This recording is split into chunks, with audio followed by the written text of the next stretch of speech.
this? Oh, yes! First special marine warning ever for me!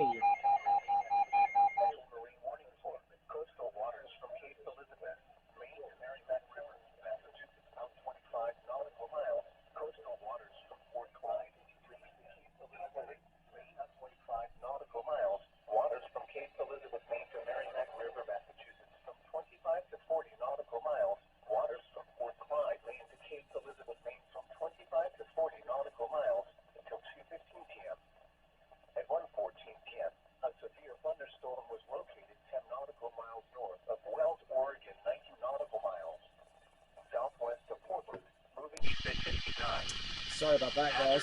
Wind gusts to 40 knots and large hail. Sheesh. Source, radar. Impact, small craft could be damaged and briefly higher winds and suddenly higher waves. Large hail could result in structural damage.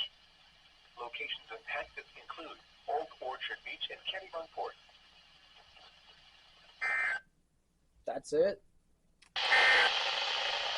Now for the official National Weather Service forecast. Nice! First ever special marine warning for me at home, because I got one in Ohio last year. But sheesh! Finally! I've been waiting too long to get one.